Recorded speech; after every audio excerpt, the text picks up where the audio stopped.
1,60,00,000 Facebook প্রোফাইলের password উন্মুক্ত করে দিয়েছে একটি হ্যাকার চক্র। এখন ভাবতে পারেন এই 1,60,00,000 ফেসবুক পাসওয়ার্ডের মধ্যে আপনার প্রোফাইলের পাসওয়ার্ডও থাকতে পারে। এখন কথা হচ্ছে আমারটাও থাকতে পারে। সো বেশিরভাগ বিশেষজ্ঞরা বলতেছে যে যাদের ফেসবুকে অ্যাকাউন্ট করা আছে এবং অনেকদিন ধরে একটা পাসওয়ার্ড ব্যবহার করছেন, তারা দ্রুত পাসওয়ার্ড চেঞ্জ করে ফেলুন। এখন কথা হচ্ছে যে হ্যাঁ, আমার পাসওয়ার্ডটা খুবই সহজ। আমি আমার ব্যক্তিগত ফেসবুকের পাসওয়ার্ডের কথা বলতেছি। আমার পাসওয়ার্ড খুবই সহজ। এটা আপনি একটু কষ্ট করলে আপনিও জানতে পারবেন, কোনো ব্যাপার না। কিন্তু আমি যখন জানবো যে আপনি আমার পাসওয়ার্ডটা জেনে গেছেন, তারপরও আমি আমার পাসওয়ার্ড চেঞ্জ করব না। এখন কথা হচ্ছে এই 1,60,00,000 পাসওয়ার্ড যেটা হ্যাকাররা উন্মুক্ত করেছে, সেখানে যদি আমার পাসওয়ার্ডও থাকে তাও আমি আমার পাসওয়ার্ড চেঞ্জ করব না, কারণ করার প্রয়োজনও পড়ে না। আমি যদি আমার পাসওয়ার্ড আপনাকে বলে দিই, আপনি তাও লগ ইন হতে পারবেন না।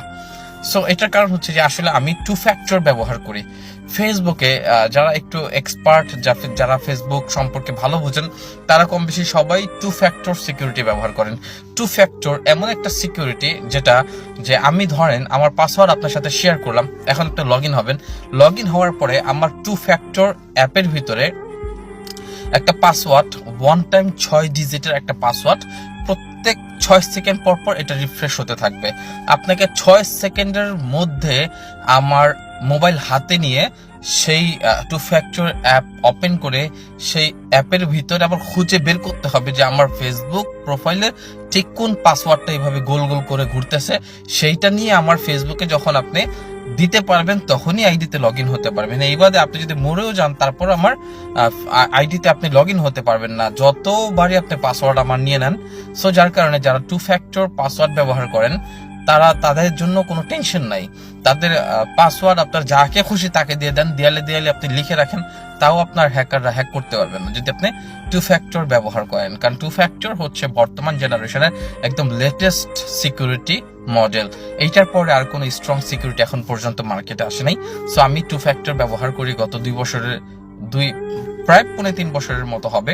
সো আমার শুধু ফেসবুকে 2 ফ্যাক্টর না, আমার জিমেলেও 2 ফ্যাক্টর আছে, আমার টিকটকেও 2 ফ্যাক্টর করা আছে। যার কারণে 2 ফ্যাক্টর হচ্ছে সবচেয়ে ভালো এবং স্ট্রং সিকিউরিটি। আপনি কারো পাসওয়ার্ড হ্যাক করলেও আপনি তার আইডিতে লগ ইন হতে পারবেন না। সেম আপনারও পাসওয়ার্ড যদি কেউ হ্যাক করে, আপনার আইডিতে লগ ইন হতে পারবেন না যদি 2 ফ্যাক্টর কোড নাম্বার সে না উদ্ধার করতে পারে। আর 2 ফ্যাক্টর কোড নাম্বার কখনোই উদ্ধার করা সম্ভব না, কারণ 2 ফ্যাক্টর কোড নাম্বারটা হচ্ছে প্রত্যেক 6 সেকেন্ড পর পর অটো রিফ্রেশ হয়। মানে যখন আপনি লগ ইন হবেন ফেসবুকে, তখন ওরা বলবে যে আপনার 2 ফ্যাক্টরের যে কোড নাম্বারটা এটা এখানে লেখেন। তখন আপনি অ্যাপসের ভিতরে আসবেন, 6 সেকেন্ড না, 12 সেকেন্ড হয়তো হবে। তখন আপনি অ্যাপসের ভিতরে আসবেন, 10-12 সেকেন্ডের জন্য আপনি একটা কোড দেখবেন, সেই কোডটা এখানে আসে লিখবেন, লিখে সাবমিট করতে করতে আবার নতুন কোড চলে আসবে। সো হ্যাকাররাও আপনি পারবে না এটা লগ ইন হতে। সো নিশ্চিন্তে থাকুন যারা 2 ফ্যাক্টর ব্যবহার করে না। যারা 2 ফ্যাক্টর ব্যবহার করেন না, হ্যাঁ, তারা পাসওয়ার্ড চেঞ্জ করতে পারেন, সমস্যা নেই। এটা শেয়ার করে সবাইকে দেখার সুযোগ করে দিন। ধন্যবাদ।